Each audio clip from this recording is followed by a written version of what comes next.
Halo, selamat pagi teman-teman semua. Dalam video kali ini Mimin 22 Podcast akan membahas apakah pasukan revolusi dikalahkan bajak laut Kurohige? Apa yang sebenarnya terjadi di Baltigo? Kebanyakan dari kalian pasti telah menyangka bahwa pasukan revolusi telah kalah atau minimal bertanya-tanya apa yang sebenarnya terjadi di Baltigo. Kemana Dragon pergi? Atau bagaimana nasib para pasukan revolusi lainnya? Di sini Mimin 22 Podcast menganalisa terdapat kejanggalan pada kejadian besar tersebut. Salah satunya adalah dari mana pihak Angkatan Laut mengetahui letak Pulau Baltigo. Tidak ada yang mengetahui di mana Pulau Baltigo berada kecuali para pasukan revolusi itu sendiri. Bahkan bajak laut sekelas Yonko pun tidak mengetahui keberadaan pulau tersebut. Bajak laut Kurohige bisa sampai di Pulau Baltigo itu karena mengikuti Fever Card milik Burgess yang berhasil menyusup di lambung kapal yang dipakai Sabo untuk pergi ke Baltigo. Jadi pada dasarnya tidak ada yang mengetahui keberadaan Pulau Baltigo.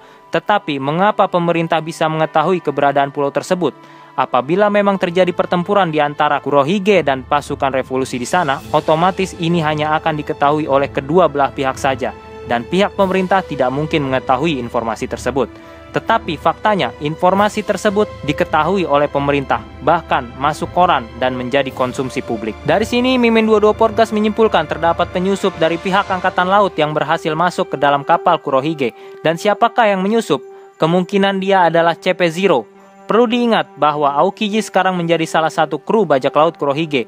Jadi, tidak mustahil apabila seorang agen pemerintah meminta bantuan kepada seorang mantan admiral. Hal ini diperkuat dengan hubungan antara Spandam dan Aokiji yang begitu dekat. Sampai-sampai Aokiji memberikan denden musi emasnya kepada Spandam yang pada saat itu masih menjabat sebagai ketua CP9. Jadi jelas misi penyusupan ini tidak begitu mustahil. Dan kesimpulan kedua adalah Baltigo dihancurkan oleh pihak pasukan revolusi sendiri. Kenapa Mimin 22 Podcast bisa menyimpulkan demikian? Itu karena pihak dari Angkatan Laut dan Ciperpol yang tiba di sana tidak menemukan petunjuk apapun karena Baltigo telah hancur. Setidaknya itulah yang tertulis di berita yang dibaca oleh Pedro. Ada kemungkinan sebenarnya Kurohige tidak bentrok dengan pasukan revolusi. Kenapa? Karena apabila terjadi pertempuran di antara keduanya, bukan hanya markas, tetapi seluruh pulau Baltigo akan hancur dengan kekuatan gura-gura yang dimiliki oleh Teach. Jadi kalau menurut Mimin 22 Podcast, pasukan revolusi menghancurkan markasnya sendiri karena pihak pasukan revolusi menemukan Burgess yang sedang sekarat. Dan ini mengindikasikan bahwa markas Baltigo telah diketahui oleh pihak lain. Karena sebab itu, pihak pasukan revolusi menghancurkan markasnya sendiri lalu pergi meninggalkan Pulau Baltigo. Dan jelas saja ketika Kurohige dan CP0 yang juga menyusup di dalam kapal melihat pulau itu telah hancur dan tidak ada sisa sedikit pun. Jadi jawaban apakah pasukan revolusi dikalahkan oleh bajak laut Kurohige?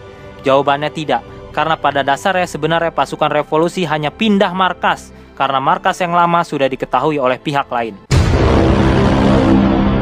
Nah, itu tadi pembahasan dari Mimin 22 Podcast. Kalau ada yang salah atau ada yang mau nambahin bisa komentar di bawah. Apabila tidak merepotkan bisa di-subscribe dan share video ini. Semoga bermanfaat. Saya Mimin 22 Podcast mengucapkan terima kasih. Ciao.